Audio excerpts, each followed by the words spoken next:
Hello! Hi! Hello. I said it just quietly. You okay? Yeah. Cool. Great. How you guys doing? Good. How are you?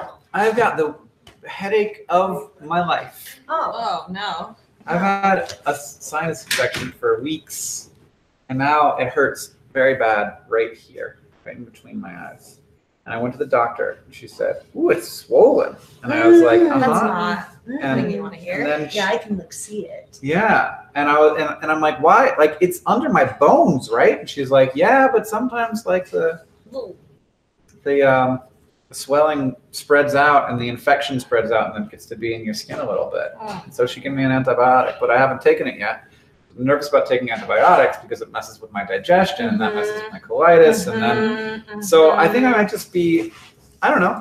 I have two paths ahead of me. One of them is just pain forever, as far as I can tell. That one seems very bad. So I said that to Catherine, and I was like, maybe I should just not take the antibiotic. And she was like, sure, great, fine. Just be a whiny complainer for the rest of our days. That's what I want to hear. So that's great. Yeah. How are you? I don't have a sinus infection, so That like sounds by great. comparison. I can't even remember what that's like. Great, yeah. That's the worst part about getting sick is that you don't know anything but that. Yeah. Like whenever you have a cold, your nose is stuffed up. It's like, what was it like to be able to breathe? I Yes, don't what know was when you have- breathing? I took breathing for granted, and if Yep. I ever get out of this, I will never take it for granted again. But Yeah. here I am, taking it for granted. So now not I'm taking- appreciating. Yeah, I'm appreciating all this not pain in my sinuses right now because of you, because of this. Yep. So, Renewed gratitude for breathing. Why are you looking at? Hey, I got a lot of jobs. I got a lot of different jobs. One of them is I run a merch company and I'm trying to figure out some merch company stuff. All right? All right? Okay. All right. Is this an aesthetic? An aesthetic? I don't know. It was pretty. Oh, I'm glad you liked it. No, it's just I'm trying to figure out how people do overseas shipping. Oh, okay. That's way less interesting. Yeah. I'm new here. Oh yeah, Sari. Oh. Sari had I don't know here. you were on a stream before when you were editing the film scripts. Yes. Yeah, I think I've been here once before. But But now I this work is for your Crash home Course. now. Yeah. I'm not on the SciShow streams anymore because I work for Crash Course, which is exciting because I'm the first full-time content person because Blake always did many things. Yeah. Yes. So, yeah, I'm in Missoula still. And now I just work with Nicole and Nick more often on scripts and stuff. What Also, scripts are you working on right now? Business. Business. Yeah, I know nothing about business. I have not taken a single class. And so I'm learning a lot of things about how to interact with people. I'm learning what entrepreneurship is and very basic things about starting a business Great. that seem complicated and difficult. I'm learning negotiation by trying to hire people for this. And Oh yeah, so you gotta negotiate. Yeah, now you're doing that. I'm doing You're that. actually running a business. But you have to do the negotiation before you hire the person who's going to teach you how to do the You negotiation. have to negotiate with the negotiator. Yeah, and it's extremely stressful because these are all we contact experts for this. And Yeah. some people who teach entrepreneurship, and I'm like, teach me, please. Hi, my name's Sari. Yeah. I write about science. I know biology. Yeah. I'll explain to you how your body works, but we're talking about the terms and conditions of this. Oh, boy. I'm gonna have to go back and read the contract. Just, Try to answer you. yeah, just ask Julie. Yeah, ask Julie. That's a lot of Slack messages. Pretty much what I do. Yeah. Julie, what does this contract mean? Yeah. And usually it's a lot of no's. It's like, no, we can't give you partial ownership over. Oh yeah. wow. That's Yeah. business people. They're like, oh yeah, great. I'll totally do it for that. Can I also have this? That's how you negotiate. You say yes to the term that they gave you, and then you add on another term. It's like, no, if you're gonna get that, then we have to do less of this. I can't do that plus. Yeah, Yeah. It doesn't No, I sound just like said that. That's you were just supposed to say yes, and then that was when we're hiring biology consultants, they just say yes. Yeah. They're just excited to teach. Yeah. We're getting the real hard-nosed people who really know their stuff. Yeah, I mean, we haven't got anyone yet because we've been negotiating too hard, and I can't No. give them anything. But soft skills is going along swimmingly. Great. But that's more about the first mini. Just have Julie do it. She can be our business consultant. Mm-hmm. Don't be that person by Julie. Yeah, soft skills very easy to hire for. That's the chunk of the course where we're teaching like how do you interact with people, how do you build trust, how do you write an email, how do you apply for a job, and that team came together so smoothly and so quickly. And it's just the actually starting a business. We're getting into the real entrepreneurs, and so they're the hardball negotiators. But it's going well. Yeah. Evelyn's great. Yes. Yeah. Evelyn from the internet is our host for the soft skills part. I don't know if we didn't know that last time we did this. So we did one shoot with her at the beginning of this month, and it was great. She's great. She's so funny and just delightful to work with, and it's interesting because I feel like we've had the bulk of our hosts in Missoula, at least, aside from you, have not been especially YouTubey. Like they have, very different backs. So it was interesting, being in the room with someone who who has those sensibilities was just a cool and interesting change of pace. She's great, and I'm excited. It's also been really interesting for me because I'm coming from a science communication background where it's let's take these very complicated sciencey ideas and terms and distill them down and create a story out of them, and then working on business where I understand all the words but not necessarily what they mean in this context, and having to build a story around very basic skills. So how do you make writing an email interesting and relevant to people? And because everyone knows what email means. Everyone knows what define your argument essentially means, but how do you break that down in a meaningful way? And also explain it in a way that is not dry. And it's not dry, and it's not talking down to people in any way. So it's useful.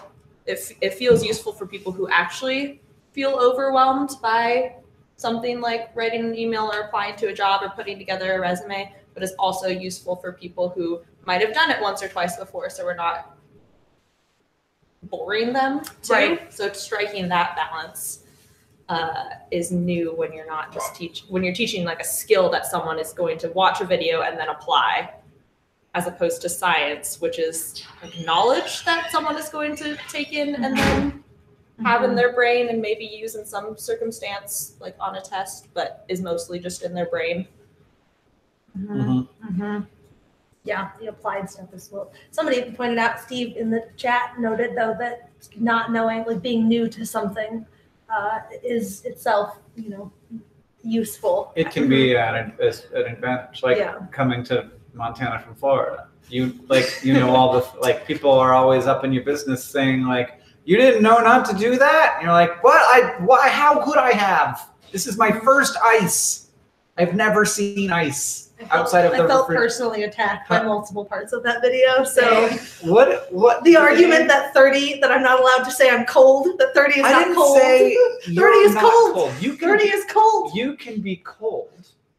But it isn't cold. It's cold. It's cold. You're I understand cold. that 0 is even colder. I'm terrible. But that doesn't mean 30 is not cold. I just think so of course this is you can call it whatever you want. I think it's a useful mindset to say when it's 30 degrees and sunny outside to say, "Ooh, it's chilly." And that way I'm not so sad about it. I feel I'm being gaslit. It gives me somewhere to go. It gives me movement, when it's 15 out, I can be "Oh, it's cold out." And then when I don't feel as bad when it's 30, which is most of the time. Sure. This feels like the same, like fake it till you make it sort of principle. Like, let's walk across hot coals, just think that they're not hot. Right, exactly. if you think I'll go that's outside and be okay. like, no, it said it was 30, so Okay. I'm fine. Don't put on your shoes when you walk out to your mailbox. Somebody posted it on Twitter today. Somebody who works in this building, maybe Sylvia, like harsh power move from my neighbor. It was a picture of a human footprint in the snow. Oh. Do that. You love walking out to your mailbox and without your shoes on? Yeah. I'm that emotion. That emotion. So how else did I personally attack you during my video? That part, and then also the part where you told me I should just pretend I like it. I don't like that. I didn't either. say pretend you like it. No, you told me to like it, to just like it. Appreciate it. Even just a little bit. It's All fine. right. It's I fine. mean, I'm on your side, Hank. I'm excited to get. I mean, Need more weather. it's fine. I think It's fine. I appreciate it more now that I can walk places. I think I used Yeah. to live in a place in Missoula where I had to drive, and I Mhm. hate driving in snow. Yeah. Now that I can be like, I'll bundle up, I can walk, I can Yeah. make it through. Yeah. Then there's not the, I have to take an extra half an hour to scrape off my car and fix Uh-huh. things and sit in there. wait for God, it to it's warm so up. it's so shit when like it's one thing when like the a little bit of snow melts when it hits your car and then it refreezes and it's a pain in the butt. It's another thing when like you have what we just had where like it snowed a bunch Uh-huh. and then it snowed on the snow Yes. and then it melted underneath. Yeah. And then there's like an inch thick slab of ice covering your car. I was talking to Nick about this on Tuesday morning, so we were at podcast Yeah, it last was weekend. like a 30-minute process. Yes. I was like, cool. I'm like walking out the door, like plenty of time, like no Yeah. big deal. And while I was scraping it off, I was like, on the one hand, I'm annoyed because I'm clearly very late for work now. But on the other hand, the science that has happened on my car is fascinating. Like there are clearly 3 layers of stuff that Yeah. I'm removing from my car. Yeah. It's So like, that was yeah. interesting. That's what avalanche people study. They're like, now where's the sometimes you have like a layer of ice that the snow falls on, Uh-huh. and that makes it very dangerous. Oh. When I was still living in Boston, there was a fun game that me and my friends would play because there would be so much snow. And we had a couple really particularly big storms, like Nemo hit when we were there. Mhm. And so the snow drifts on the side of the roads were the size of cars. And so we would like stick our hands into them and see if it was like car or snow. And sometimes you'd like punch your way through and you'd be like, nope, that's just air. That's just a pile of snow on the side of the road.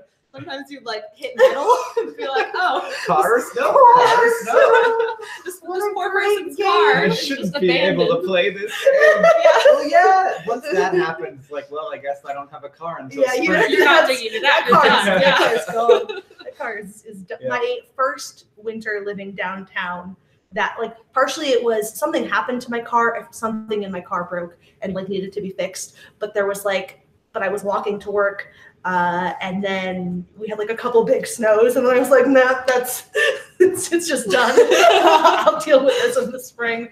I'm not going to remove it. Yeah. This car's lost to me now. I'll get rides to the grocery store. It's the point of no return of like the effort it would take and the mental stress and Yeah. the cold I'll have to endure to Uh-huh. dig this out. Because it was, in this case, it was dig it out and then like probably get it towed or so. I was just like, it's fine. It can just stay there. I don't need it. So this is the second time today that I've heard people say the word fake it till you make it. And I also talked about it in a video that I recorded and haven't edited yet. Mm. So now I want to ask you guys, since we're doing Crash Course Business Skills, what do you think of the phrase fake it till you make it? Ooh. We put it in a business script, which is Yeah. why it was probably seeded in my brain. I think that it's how I've operated my entire life. So it'd be hypocritical of me to say it's bad. I think I have a lot of internalized self-doubt. And so it always feels like I'm faking it, even though, Mm-hmm. Even when you're not. even when I'm not, even Yeah. when I am actually qualified to do a thing, there's still a sense deep within me Mm-hmm. that I'm faking it. So I think I'm doing okay. And so Yeah. it has helped. And I think it's a helpful way to. So how do you know, but do you have any sense of when you are actually underqualified and like working your butt off to try and seem qualified and to try and get the skills necessary versus when you actually are good at it and just aren't letting yourself believe it? This is an interesting conundrum. Let's go deep. Let's go really deep. I think that a lot of my own gauge of my own qualifications comes from feedback from other people. Sure. So science is a good example of this, where it's like, I know that I can read a scientific paper and comment on it and people will, and it'll be accurate. And the feedback that I get from doing that thing is that you did that correctly, or you helped me understand a thing. And so that is something that I might have insecurity about, but I know that I'm good at because of the feedback I was given. Yeah. Knowing when I'm actually unqualified is difficult. But is there like a feedback threshold? It's like the point at which you received enough feedback that you can now file this away as, aha, yes, I have this skill. Maybe. I have found that there is eventually. Eventually, people say it enough that it can sink in, but it does help to have like 200,000-300,000 people watch you make a video and tell you that like at least once a week for about 4 or 5 years. Okay, great. That's then it really sinks in. Then you got it. I've got a little ways to go. Just have a few thousand people tell you you're doing great once or twice a week. Once or twice a week for 4 or 5 years. Great. Okay. That's about what you need. All. Yeah. That's all. Okay, duly noted. I'll like file that away. As far as future things, I think the other thing is that I'm like emotionally deterred when I feel like I'm bad at a thing because I'm anxious about my ability to support other people and like doing a bad job and potentially that affecting other people's ability to do their job or do the thing that they've asked me to do. But I am an extremely stubborn person. And so it doesn't stop my want to learn and do the thing better. So I see being unqualified most of the time as a challenge of like, how can I either learn this thing really quickly so that no one knows I was unqualified in the first place, which has happened before. I learned to play guitar this way. I learned to pogo stick jump this way. I learned to ride a unicycle that way. Yeah. Wait. That's such a good range of skills that I didn't know you possess any of those skills. I don't know if I could still do them. That's the thing. Yeah, you seem like the kind of person who knows how to unicycle. Now that you've said it out loud, I'm like, yeah. That makes sense. That makes sense. That makes sense. That tracks. Yeah, I think like you can't learn to swim if you're not in the water. Is the thing that you can say out loud and people will be like, yeah, that makes sense. I don't know what it means. I mean, it means that you have to put forth you have to try to learn to do the thing in the first place. Yeah, and you can't just like read about it and watch people do it. You have to do it. And so to some extent, I feel like that there's sort of like two ideas to fake it till you make it. There's one that's like complete BS and people have misunderstood the saying, that it means like, cross your fingers until magic happens. Right. Yeah, that it's just like just pretend like you're doing the thing and then eventually like the thing will have gotten done. That's not what we mean when we say that. But the other thing like I have found in my life, the times when I've gotten like accumulated skills the fastest is when I did kind of say that I would do something that I wasn't 100% able to do and figured it out, you know? And I was like, I'm going to have to learn how to use After Effects in the next 45 minutes and just watched a lot of tutorial videos at times 2 speed. For technical skills that I possess that I've learned on my job, probably the rate of fastest learning was when I got asked to do the first NerdCon Stories promo. Oh, and yeah. You sent me an email that was, can you do a kinetic type video? And I was like, yeah, sure. And the first step was Googling, what is a kinetic type video? Yeah. Yeah, here's the audio. Make a video from it. Yeah, I could do that. No, like the first time I did the kinetic type video was for the Quirk song, and it like went amazingly well, and I learned a lot. And then like I didn't do it again for 2 years, and by the time it was time for me to do it again, I had forgotten everything. Had to watch all the 6 tutorials Cool, yeah, again. but at least this time you know where to find the tutorials. Yeah. Like these were like that's the called. most useful Yeah. tutorials that I watched. Yeah. Go watch that guy again. Yeah. Me applying to this job at Complexly, I didn't know what I didn't know what I was applying for, which is always a great start to when you apply for a job. Which job is this? The SciShow editor position. I thought I was applying to be a freelance writer. Oh wow. For SciShow, which is why it was like, oh, I'm still in school. This is fine.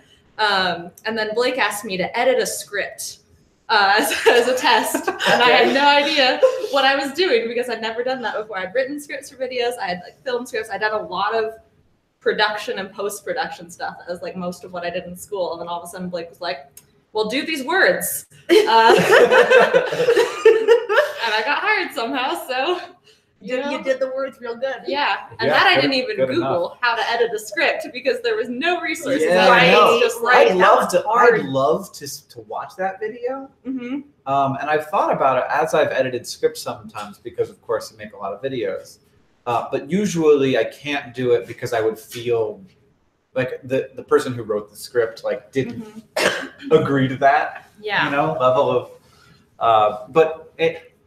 But I have a script right now it's a Vlogbrothers script that I'm working on with someone, which I don't usually do, very rare. And like I'm very compelled to be like, here's the script and here's why I changed the things and here's the parts of it that I thought were the worst and the parts of it I thought were the best.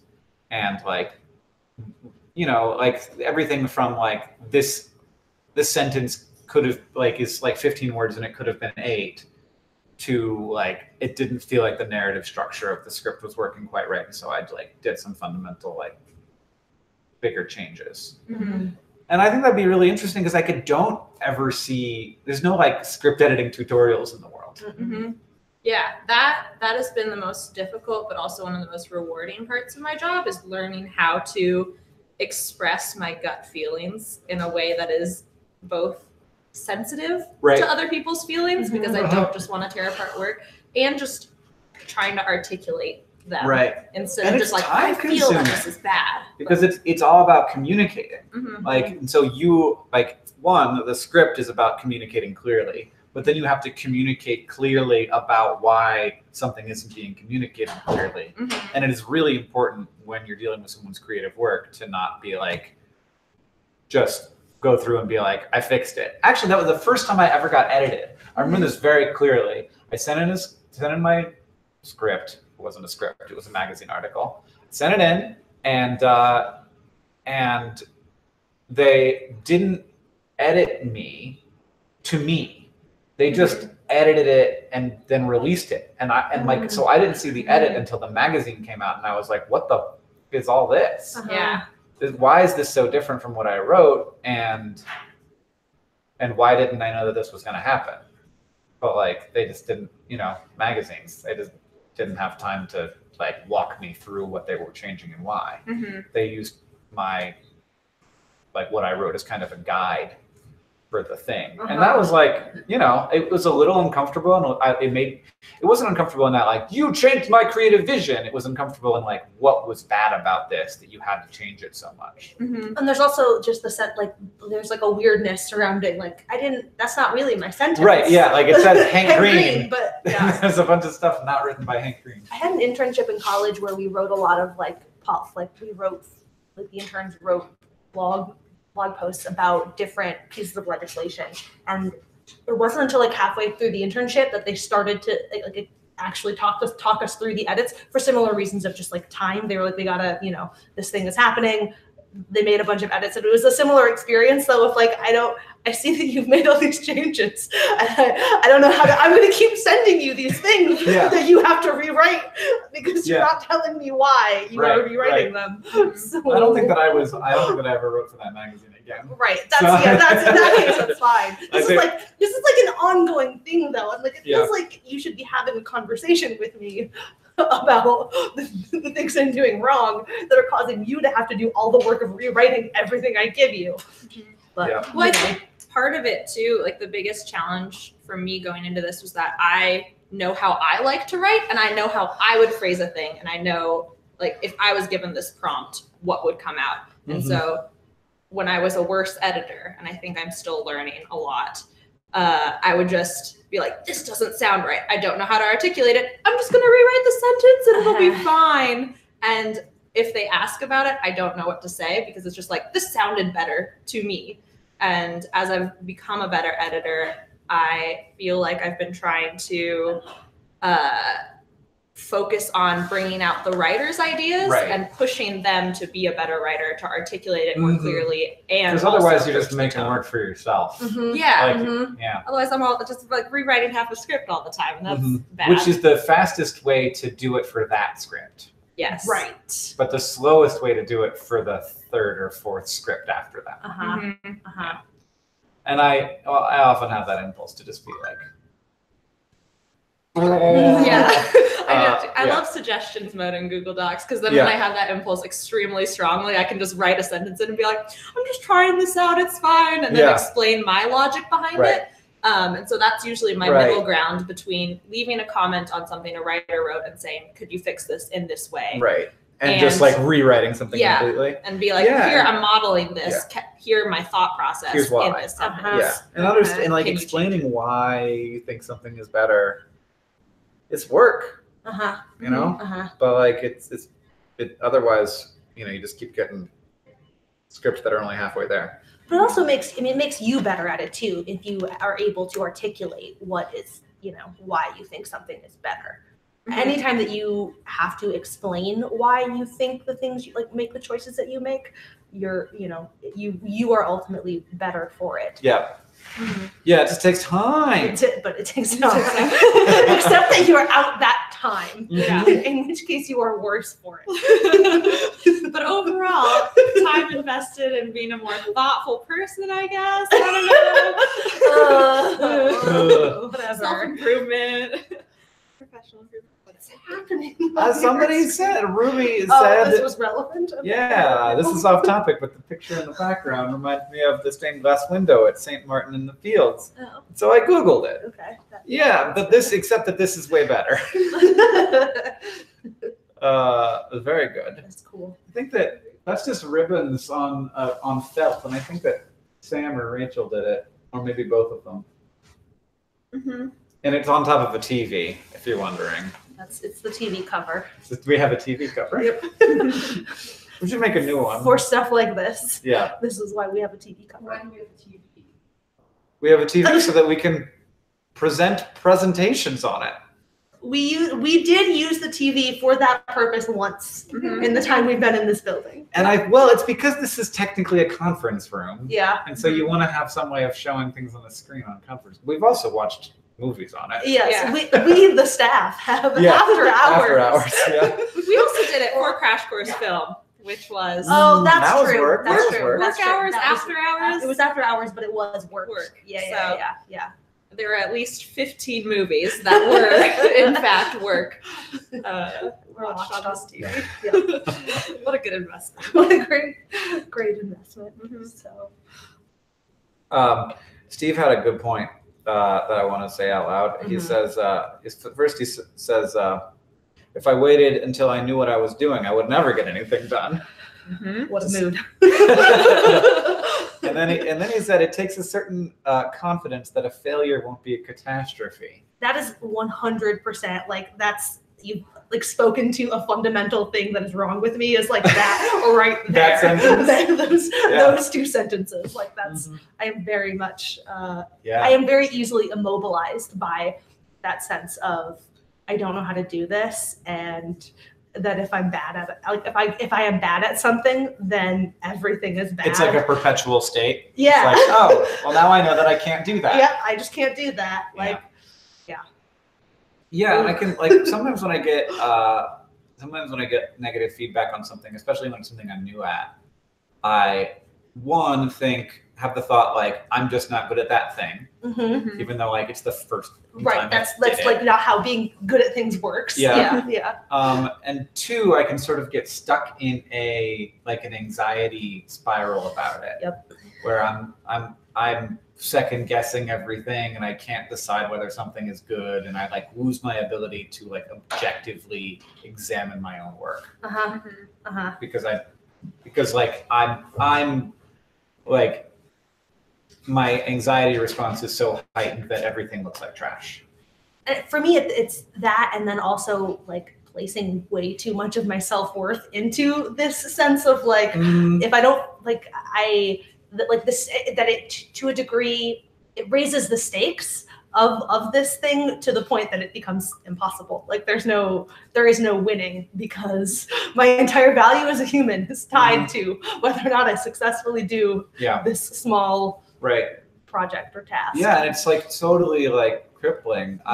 When I tutored, there was all the time like I'd be having a conversation, everything be great, and then like they'd hit something that I didn't think was any harder to explain, but they had experienced failure in before, and it was just like complete shutdown, no ability to retain information on that topic anymore. And I think to some extent that is one way in which the way we sort of weight assessment in education can have a negative effect. Like trying to figure out how well people know something ends up having a negative effect on their ability to know it. Which I hate. Yep. Yeah. Yep. And I think a crash course can actually help with that some, because it sort of like decontextualize it from the assessment systems. Right. There is no assessment. You are not being asked to confirm how well you've digested the information. It's just digest it. But the funny thing is that like the education infrastructure is often like, how do we test if they found out if they actually learned it though? And I'm like, I don't want to be in that business. Like I don't want to be building quizzes that interface with my videos. I just want to be making content that is useful, and you just figure out how to assess if your students have learned things. Right. And two, like I do kind of feel like it's on YouTube, where you also watch videos for fun in which people play video games or spit. I don't know what people do on YouTube anymore. And they have spitting contests. It's the new genre. It's coming to InCon London. And so like it's like sort of it's almost in an environment that is a lower pressure environment. Yeah. That's like these weird structural advantages that no one thinks about to being on the platform we're on.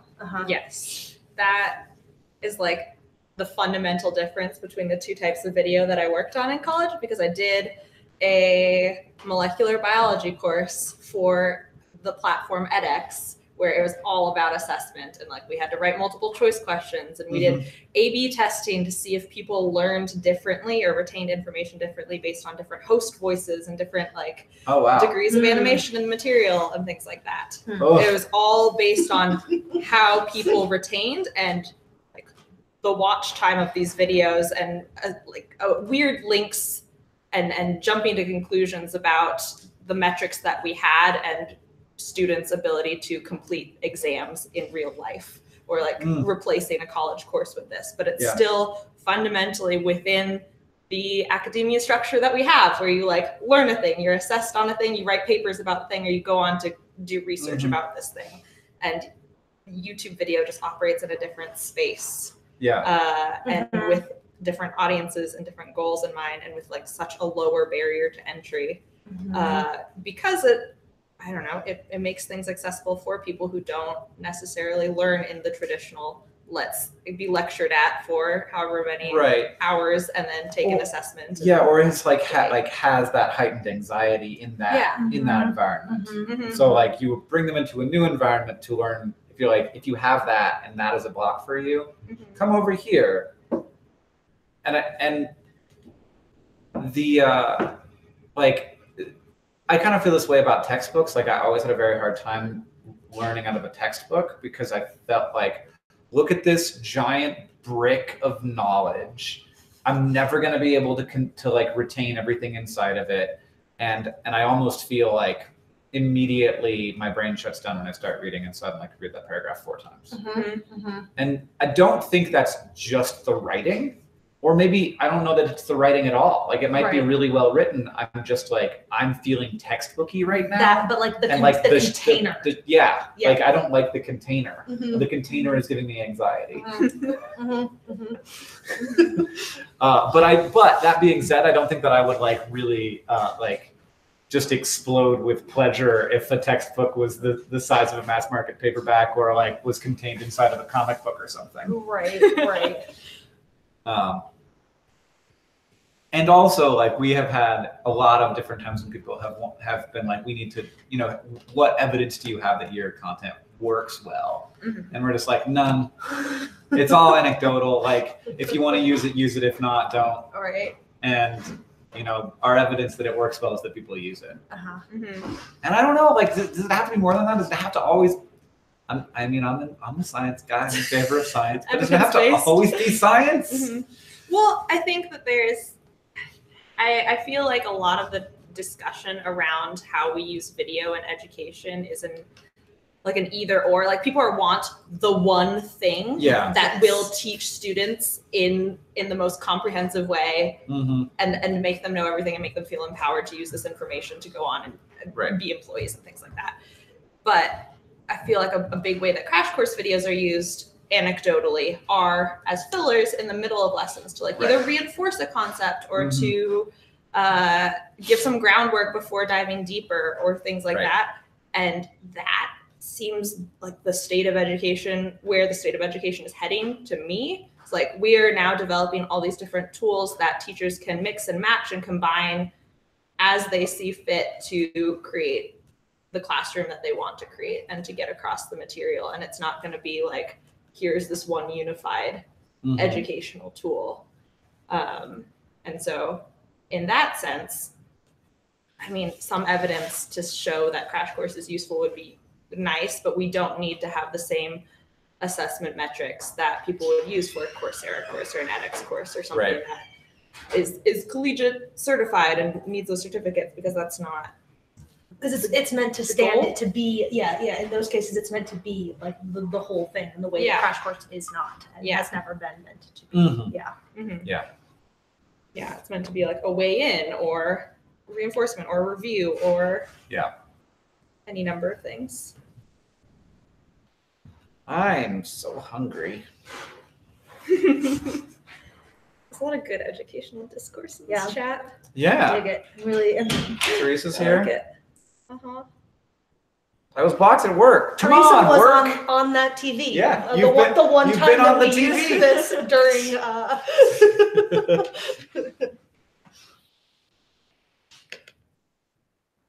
Oh. Sorry, just reading the chat. Catching up.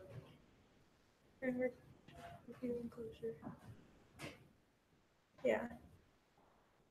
Yeah. Been confirmed. Confirmed, yes. Yeah, it's about learning for learning's sake. That's all.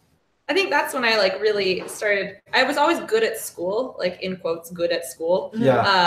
But it started being fun when I found the things that I actually wanted to learn, and I got like, instead of understanding like I'm good at memorization, so I am good at biology because I can memorize all these parts of the cells and write them down on paper and get a gold star. Like that in high school was the reason I liked science to some degree. Now like looking back was like I could get gold stars, so I was good at it. But then I hit a point where it was like, no, I now understand scientific nomenclature and I understand like the fundamental ways our bodies work. And using that knowledge, I can take a guess at a lot of things. And I can understand the world in interesting ways. And even if I don't understand this one thing or this one bacterium, I can take a pretty good guess because I have this baseline of knowledge and this baseline of curiosity. And that shift was fundamental. And so if we can create more learning materials that do that for people, where maybe they don't understand every detail, but they're all of a sudden like, I get philosophy. I get how we can think about our own brains and humanity and good and evil. Then I feel like that's kind of like that. I don't know. That's like, I think you've articulated like kind of the actual goal of education that isn't always hit when we're focusing on assessment and like getting that, like I now have a better ability to understand the world. And that, it's a little frustrating to me sometimes when it's like, why aren't we always aiming for that? That's why people don't think reading fiction is valuable. Because they're like, what knowledge am I gaining? I'm not gaining any knowledge at all. This is all made up. You're just understanding the world better. Some sort of empathy acquisition that you clearly need. You in particular. All you people who aren't reading fiction are the ones who really need to be. Well, like Nicole, you also studied media too, and I hit a lot of that too, where it's like, why are you why are you watching TV shows and thinking more about them? This is just supposed to be for entertainment. Oh God. That for me was like honestly a little bit of that. Like I had that attitude going into it because that was only in grad school that I started doing that. Like my undergrad was like race and racism. That's like basically what I spent all like my degrees in sociology, but like all of my classes were about race. All of my papers were about race. That's like what I spent most of my time talking about and thinking about. When I got to grad school, it was more that I was like shocked and it felt vaguely scandalous that I could write a paper about YouTube. So you're gonna let me do this? This is okay. And then the more I did it, the more it was like okay, no, but there are actually things that we're talking about here about the way that people interact and interface with media, and that is like interesting and worth thinking about. But it totally for me it came from a place of like, I'm gonna get away with this. I think same. I took a class where one of the assignments was playing a video game, and I was like, ooh, I want to play Mass Effect and write about it for credit. And then the person who ended up teaching the class was like very instrumental in starting Harry Potter fan communities online. And so then we did a lot of like internet analysis and community analysis and fandom work. And then I was like, oh, this is a field of study. Yeah, I can learn so much about this. And then I left the engineering major. Yeah. Interested in people in a new way. And like in how we get affected by the things that we consume. Like it's obvious that like what I eat affects my body, but it is not always obvious to people that what they read, what they watch, who they hang out with, like that affects your mind on a very deep level, and that's worthy of study. Yep. Yeah, I feel like that is a realm where it's harder to see past my own bias because I've been so entrenched in thinking about the internet as a very powerful thing for both myself and as a cultural thing, and the way that we think and act and the way that people interact with each other, that understanding that is not a baseline for a lot of people is something that I forget. Yeah. It's really important to be aware of when your baseline shifts dramatically. It can be very hard, especially when you're trying to do education. Like it's going back to my dumb snow video. Like even recording that, I was like, what did I not know in 2003 when I moved to Montana? Like really, like what am I forgetting that I was like, oh, like I remember one of the first things when people were like, you got to wear layers. Like I kept putting on clothes, but it would like bunch up and like they get twisted when you're trying to put your jacket on over your hoodie, and like just like these like mild little tiny techniques for how to like get a jacket on over your hoodie without creating a disaster also in your understanding like the sleeves. difference between certain kinds of layers. Like first time I got fleece lined leggings, I was like, wow, this is like radically different than other leggings. This is, all layers are not created equally. Or my snow boots, a similar thing of like, the fuck was I doing walking around in like and not snow boots? Yeah. I see you, Nicole. All the layers are not created equally. Yeah. Was the thing that was like took time to learn. Mm-hmm. Yeah, also like the licking your lips thing. I was like, why are my lips chapped all the time? Like people would see me, like I was like trying to warm them up, and they're like, stop putting your wetness all over them. It's just making them colder. I'm like, but they're cold. I'm trying to warm them up. And now, like the moment my lips are wet, I'm like, dry them off. Yeah, dumb things I didn't know. Yeah. The gloves thing was really relatable for me because I didn't know. I was like, Catherine finally explained that to me. I was like, they don't do anything. Yeah. Yeah, it's like I want them to warm up now. Yeah. Mittens, you might get some, and I had a bit that I cut because it didn't fit in about how when you're wearing gloves, it's like all your fingers are in different beds. But then when you wear mittens, they're all in bed together, and they keep each other warm. They get to cuddle inside of your little hand sleeping bags. Yeah. It's true. Good point. And like gloves aren't even that much more useful than mittens ultimately, because it's hard to do stuff. You can't with do gloves on. things. You can't. Yeah. What do you have to take it off doing? to do stuff anyway. Yes. You might as well wear mittens. Yeah. But I got to cut it because I talked for too long about mittens.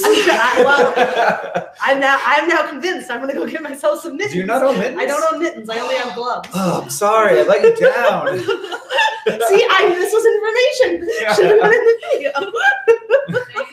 Yeah. I had a completely different reaction to it. Yeah, they need to cuddle inside of their sleeping bag. I had That's no true. idea anyone over 10 wore it. Oh yeah, no. I have like work mittens. They're like leather. Oh. Yeah. What? I use them for shoveling the walk. Sure. Yeah. Catherine got them for me. They have also got a patch that's fabric right here for this. It's just for wiping your nose. It's like a nose wiping patch. And I'm like, that's fucking genius. Just be careful. Don't touch me right there because it's just not. If I see you out and about in your mittens, Yeah. that's the snot patch. Avoid the handshake. Go for a high five. Yeah. Touch the leather. Yeah. Well, as long as everybody's wearing Maybe mittens, like a you're fist good. bump. Yeah. I mean, like, look, it's the back of the thumb. Nobody touches that anyway. I guess if you handshake. If you handshake, right there. Yeah, you're pretty close. You're pretty close. It's in the danger zone. Lobster I guess gloves I are don't those know the what the ones with circumstances this? are where you're shaking hands Yeah. with where you have gloves on and Yeah. I don't have. Yeah. There's also, I have a pair of gloves that has, it's like the flap over mitten. Yeah. And then you can bring your, and there's like a magnet that the mitten thing sticks to. Attaches. That's real good. But I lost one of them, so I only have one. I've seen those too where it's like, and they're like fingerless gloves too with the and your fingers come out. You can touch so your then phone and figure out how to manipulate a car key. Mhm. So like the hard, like getting in my car and I'm like, I don't want to take my glove off. So you just drop it in a snowbank and you're like, now that's worse. Well, that's, what do I do? Yeah. I'm gonna stand I'm here gonna and go back I'm inside. just gonna stand here and be sad for a minute. I think I'm gonna not go to work. I'm gonna feel these feelings, Yeah. and then I can move on. Yeah, I've been thinking about that video for so long. And I finally felt like I had enough to say. It's doing okay. Yeah, that's doing good. I don't know what your normal baseline is, but Uh, sure, I believe you. Yeah, I bet it'll break 100,000. Yeah, Yeah, and then hopefully it'll catch some kind of search term / related video stuff, and people keep and in watching 5 it. years, you're gonna get people coming to give you their. You're gonna be getting comments in 5 years about people being like, "You can talk about mittens." Yeah. Oh yeah. You know what's That's like missing one of the from top this video? comments was like, gloves are fine, but mittens are where it's at. And that's fine. Lots of people are giving their tips. It's been great. Yeah, then it's useful. Yes. The thing is, it's nice to have an evergreen video. I almost did a video about like the business lessons of the Fire Festival. I saw your poll. I voted for this in your poll. Yeah, more relevant to you maybe, which would not have been as evergreen. Sure.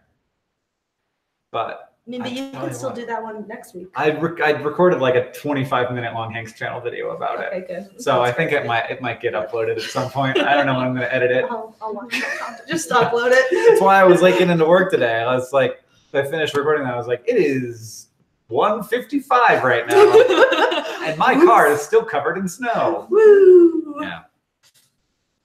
But I think it was fun. It was fun to complain about scammers and bad people who suck at business. So mad about business, you guys. we need to do better. We need to teach people how to business better. Trying. We're working on it. Yeah. I certainly don't know, but we're gonna hire people who do, and then it'll be fine. I have I'm an expert you're an at FBLA the issues champion. and ethics of business. So Yeah, I have trophies to prove it. Wow. So I think some people could learn the thing or two. I gotta have them call me. Nicole, Sit 'em you down. can be the consultant. It's been under my nose this whole time. $5.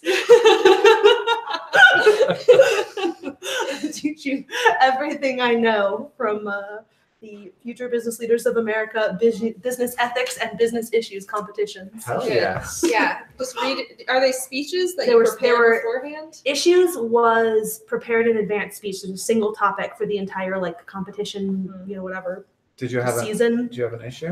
The issue was Bush's Social Security proposals. Oh. And there was a Republican girl who was also on the speech and debate team who was in FBLA. So she and I just like split the work down the middle and then like came back together. Like she had written the pro, I had written the, and then because it's like when you go into the room, like you get maybe 10 minutes, they tell you which one you're going to have to deliver. And then you deliver that, whatever.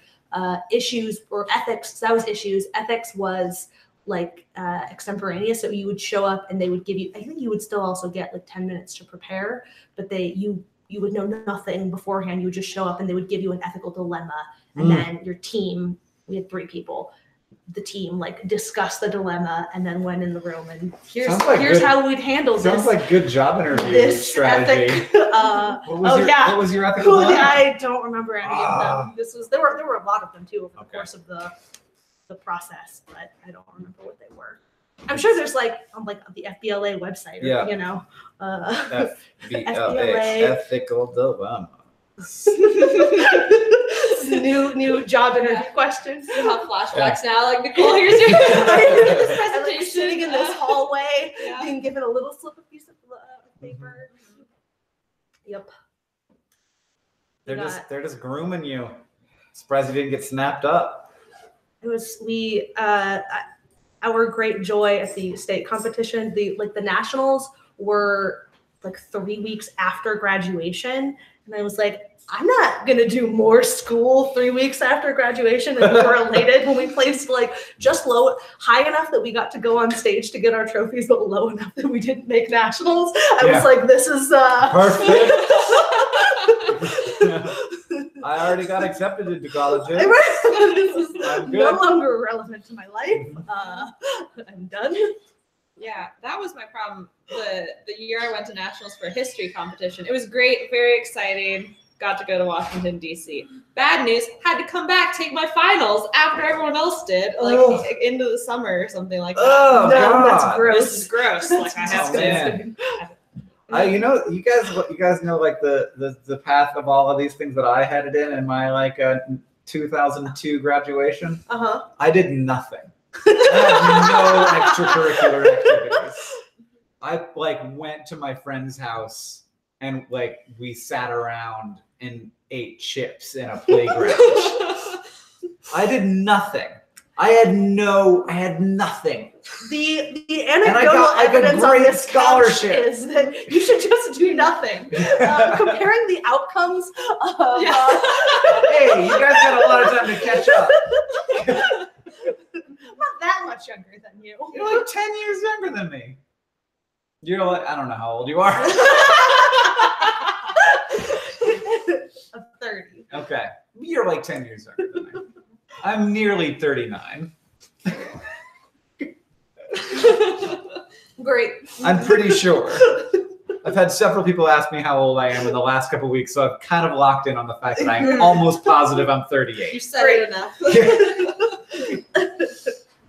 Yeah. Born in 1980. That's so easy. I know. But it's 2019 now, so it's confusing. Okay. Oh, sure. Yeah. My mom is 1960, but she's the very January 13th. Oh, my So dad's it's like the 1960. easiest. Oh, yeah, it's yeah, like there's Like there are immediate. 12 days in Mhm. which you have to think about it. And past that. Wow, now I can like totally dox your mom. It's like that. Wow. Wow. That's Hank. what I've always wanted. I thought that was the first place your brain went. Various purposes, like, on this information. Yikes. I thought I was among friends here. Yeah. Now I know your Same mom's here. birthday. What's her maiden name? That don't actually answer the question. I found some ethical dilemmas. Yeah? Oh. What are some ethical dilemmas? Non-disclosure and corporate espionage. Oh. Yeah. Accounting practices, whistleblowing, or social media rants. Yeah, it was like, yes, they give you a sheet of paper that has this like paragraph on it. Mm-hmm. And then you as a group have to sit down and decide what Yeah. you're going to do. Yeah. They'll give What a speech about? about So it. what if I worked with a contractor, hypothetically, went to visit the contractor and felt that it did not seem like a place that I personally would work for fear for my own safety. Then you should not work with that contract. Okay. There it is. I did it. Look at that FBLA skill coming into play. Yeah. I don't think that we do anymore. But I was like, wow, this is, I feel like too many beers for a manufacturing facility. Oh God. Maybe I don't know that you guys should be Machines and- drinking while Yeah. doing Yep, this. Yep. Yeah. It feels a little dangerous. Yeah. Yeah. Well, It's hard to get stuff that's made in the U.S., man. But it's also hard to have any idea what it's like in places when you have stuff that isn't made in the U.S. yep. Then you have no idea. Mm-hmm.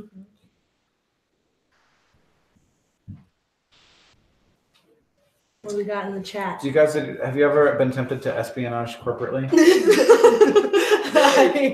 No. I've been tempted to. I've been tempted to espionage, just not corporately. Okay. That's Yeah.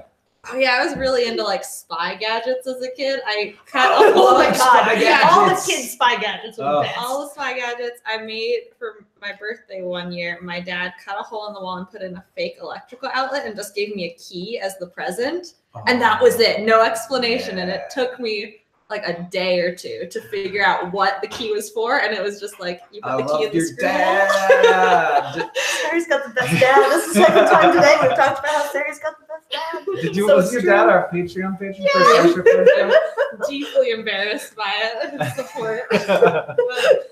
I keep- I've been so embarrassed by the love and support of my father. Yeah, I'm not. It's because my family keeps like a healthy distance. I don't know. Maybe it's an unhealthy Unhealthy. distance from each other, and so I like refuse a lot of support in many ways. And so this is his getting back at me. He's like, Mhm. well, if you won't accept my direct support, I'm going to support the company that you work for Hey, and your friends. perfect. Yeah. Thanks, Mr. Riley. Yeah. Did he not come to PodCon? Yeah, he didn't come to PodCon though, even though he lives in Seattle. Oh, He took a wow. vacation to Portland instead, so I needed Wow. a new dad. wow, that's not very supportive. Yeah, Yeah. that was not there. Indirect support. Yeah. Well, text It would me have to say been, he's it would